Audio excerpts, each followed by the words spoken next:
مفيش فول بلدي. الكلمة ديت بتتكرر دلوقتي في كل الأسواق تقريبا. الفول مش موجود.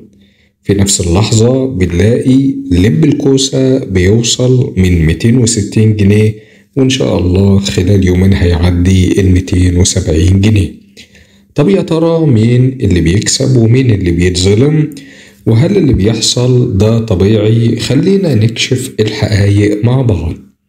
في الفيديو ده هنتكلم عن أزمة خطيرة بتضرب السوق الزراعي في مصر، أزمة الفول واختفائه من الأسواق وارتفاع أسعار لب الكوسة بطريقة مجنونة. الناس مش لاقية فول والتجار بيشتكوا من قلة المعروض، لكن الحقيقة مش كلها بتبقى كده.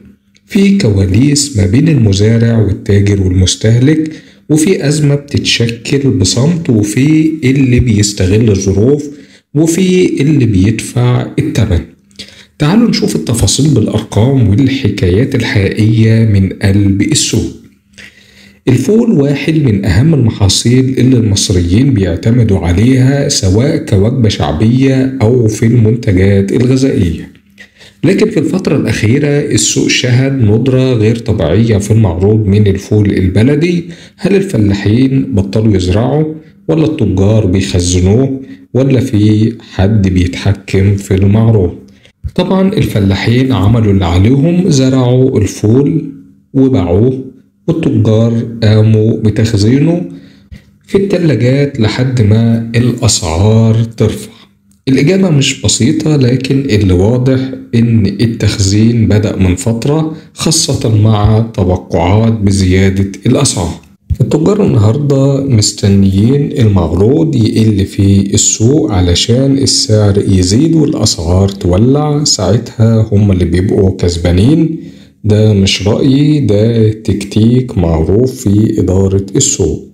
قلل المعروض، زود الطلب، السعر هيرتفع، هيبقى فيه أرباح كبيرة.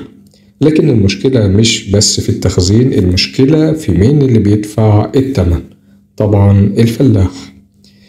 اللي مش مفهوم لناس كتيرة إن تكلفة زراعة الفول ارتفعت جدا. بذور وأسمدة وري وعمالة وإيجارات، أكتر من 55% من سعر الكيلو بيروح تكاليف فقط. يعني لما الفول يتباع ب6000 جنيه للإرداب، بنلاقي إن المزارع مش بيكسب غير هامش صغير جدا، أو ممكن يكون بيخسر كمان. بالنسبة للب الكوسة ب260 جنيه النهاردة، والارتفاع مستمر. لب الكوسة هو تاني لاعب رئيسي في الأزمة. السعر النهاردة وصل 260 جنيه للكيلو، وبكرة التوقعات بتقول إنه هيوصل 270 جنيه. النهاردة المزارع هو أول واحد بيتعب وآخر واحد بيكسب، وكل ما يرتفع سعر السوق الناس تفكر إنه بيكسب، لكن في الحقيقة الفلاح بيتظلم كتير. لو اللب اتباع بأقل من 300 جنيه فده ظلم صريح للمزارع، لأنه ببساطة هيكون خسران. والتأثير النهاردة على السوق والمستهلك، بنلاقي إن المستهلك حاليا مش لاقي الفول، والتجار بيلعبوا على وقت السوق، والمزارع بيخسر والأسعار بتولع. سلسلة كاملة بتنهار والكل بيدفع، إلا قلة قليلة بتكسب من وراء الأزمات. اللي بيحصل دلوقتي في سوق الفول واللب الكوسة مش صدفة، دي نتيجة غياب التخطيط وضعف الرقابة، وأحيانا بيبقى في استغلال منظم من التجار. لكن إن شاء الله في أمل لما كل طرف يعرف حقه ويطالب بيه، ولما المستهلك يبقى واعي والمزارع ياخد حقه والتاجر يلتزم بالعدل، ساعتها بس السوق هيتوازن. بالنسبة لأسعار القمح اللي ارتفعت بشكل ملحوظ وفقا لأحدث التقارير، سجل طن القمح اليوم ارتفاع ملحوظ لما نيجي نقارنه بالأسبوع اللي فات. القمح البروتين 12.5% وصل سعره ل14,200 جنيه، أما القمح 11.5% الأوكراني ب13,900 والروسي ب14,000 جنيه.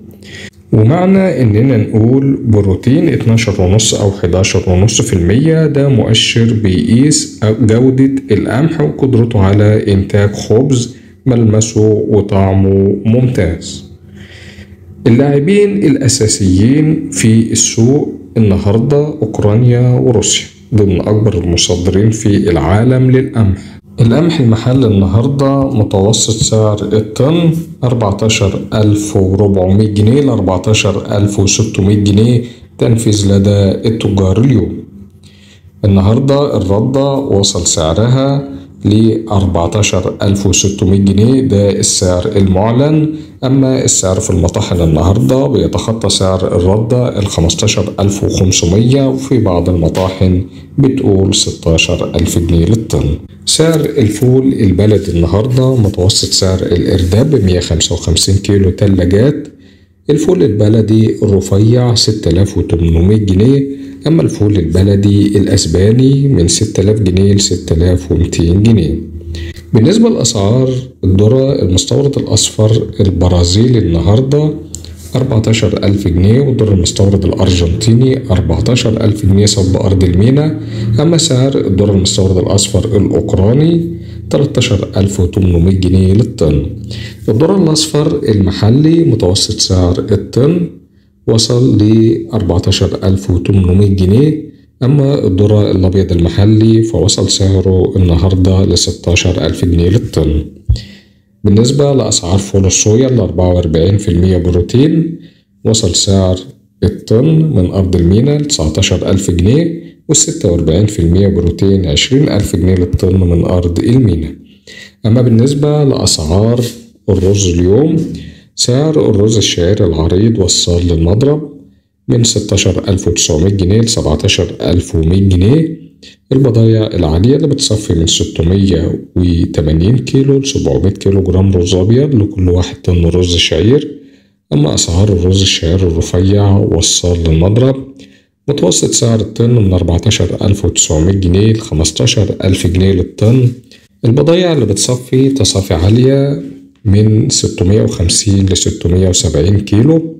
الأسعار طبعا بتختلف من مكان للتاني ومن تاجر لآخر على حسب جودة البضاعة وطريقة السداد وتكلفة التحميل والتعتيق والنقل وهامش ربح التاجر. أما بالنسبة لأسعار الرز الأبيض العريض من أرض المضرب متوسط سعر الطن من 25,800 جنيه ل 26,000 جنيه شكارة كمبيوتر زيت وبخار وسورتكس. أما أسعار الرز الأبيض الرفيع متوسط سعر الطن 22,600 جنيه ل 22,800 جنيه ده أعلى بضاعة مخدومة كويس زيت وبخار وسورتكس شكارة وكمبيوتر. أما أسعار مخلفات الرز السرس المطحون من 1,600 جنيه ل 1,800 جنيه. كسر الرز الناعم من 13,500 جنيه ل 13,700 جنيه. أما سعر الكونة من 15,500 ل 15,600 جنيه للطن. والسلام عليكم ورحمة الله وبركاته.